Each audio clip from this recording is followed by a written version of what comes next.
ಬಿಟ್ಕೊಡಿ ಅಂತ. ಹೌದು, ಶ್ರೀಮಂತರಿಗೆ ಎಂ ಬಿ ಪಾಟೀಲ್ ಯಾಕೆ ತೊಗೋಬೇಕು?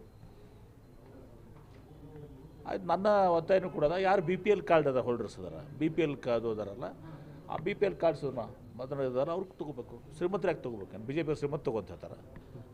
ಏನು ವಿಜೇಂದ್ರ ಅವ್ರು ಬೇಕಂತ, ಅಶೋಕ್ ಅವ್ರು ಬೇಕಂತ? ಮೊದಲು ಎಲ್ಲರಿಗೂ ಅಂತ ಹೇಳಿದ್ರು, ಈಗ ಆಯಿತು, ಹಾಗೆ ಹೇಳಿರ್ಬೋದು.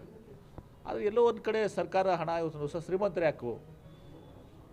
ಬಸವಣ್ಣವ್ರು ಹೇಳಿಲ್ಲನು, ಉಳ್ಳವರು ಶಿವಾಲಯ ಕಟ್ಟುವರಯ್ಯ ಅಂತೇಳಿ. ಹಂಗೆ ಬಡವ್ರು ತೊಗೋಬೇಕು, ಅದರಲ್ಲಿ ಉಳ್ಳವ್ರು ತೊಗೋಬಾರ್ದು. ನೀವೇ ಹುಡುಕಾಡಿ ಯಾವ ಶ್ರೀಮಂತರಿದ್ದಾರೆ ಅವ್ರು ಕಟ್ ಮಾಡ್ತೀರಾ ಅಥವಾ ಅಥವಾ ನೋಡಿ ಅವರಾಗಿ ಬಿಟ್ಕೊಡೋದು ಒಳ್ಳೆಯದು, ಅಥವಾ ನೋಡು ನಮ್ಮ ವೈಯಕ್ತಿಕ ಅಭಿಪ್ರಾಯ. ಯಾವ ಬಿ ಪಿ ಎಲ್ ಕಾರ್ಡ್ಸ್ ಇದ್ದಾರೋ ಬಿ ಪಿ ಎಲ್ ಕಾರ್ಡ್ಸ್ಗೆ ಅಷ್ಟೇ ಕೊಡಲಿ ಅಂತೇಳಿ ನಮ್ಮದು ಇದೆ, ನನ್ನ ವೈಯಕ್ತಿಕ ಅಭಿಪ್ರಾಯ. ಇದು ನಂದು ವೈಯಕ್ತಿಕ ಪ್ಯೂರ್ಲಿ.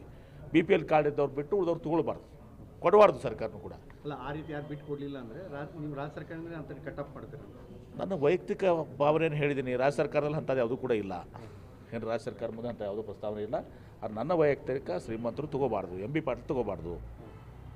ಆಮೇಲೆ ಇದನ್ನು ಕೇವಲ B P L card holders ಎಲ್ಲ ಅವ್ರಿಗೆ ಇದು ಮಾಡಬೇಕು, ಅವ್ರಿಗೆ ಅನುಕೂಲ ಆಗುತ್ತೆ. ಹಾಂ, ಅವ್ರಿಗೆ ಅನುಕೂಲ. ಶ್ರೀಮಂತರಿಗೆ ಯಾಕೆ ಬೇಕೀಗ? ನನಗೆ ಬೇಕಾಗಿದೆ. ನನಗೆ 2,500 ರೂಪಾಯಿ ಬೇಕಾನಾ? ನನಗೆ ಬೇಕಾನಾ? ಬಿ ಪಿ ಎಲ್ ಮಾನದಂಡ ಅಂದರೆ ಬಿ ಪಿ ಎಲ್ ಏನು? ಬಿ ಪಿ ಎಲ್ ಮಾನದಂಡ ಇದೆ ನೋಡೋಣ. ಅದನ್ನೇನು ಚಿಂತೆ ಇದು ಇದು ನನ್ನ ವೈಯಕ್ತಿಕ ಅಂತ ಹೇಳಿದ್ದೀನಿ. ಮತ್ತು ನೀವು ಎಲ್ಲರೂ ನೀವು ಹೇಳಿದಿರಿ ಸರ್ಕಾರದಲ್ಲ, ಇದು ನನ್ನ ವೈಯಕ್ತಿಕ. ನಾನು ಎಂ ಬಿ ಪಾಟೀಲ್ ತೊಗೋಬಾರ್ದು ಅಂತ ಹೇಳಿ ನಂದು ವೈಯಕ್ತಿಕ ಹೇಳಿದ್ದೀನಿ ನಾನು. ಅಲ್ಲ, ಅಂದರೆ ಎ ಪಿ ಎಲ್ನಲ್ಲೂ ಕೆಲ ಬಡವರೆಲ್ಲ ಇರ್ತಾರೆ. ಅದೆಲ್ಲ ಅದು ನೋಡಿ ನಿರ್ಧಾರ ಮಾಡಬೇಕು. ಒಟ್ಟು ಬಡವ್ರಿಗೆ ಸಿಗಬೇಕು, ಶ್ರೀಮಂತರು ಎಂ ಬಿ ಪಾಟೀಲ್ ಸಿಗಬಾರ್ದು.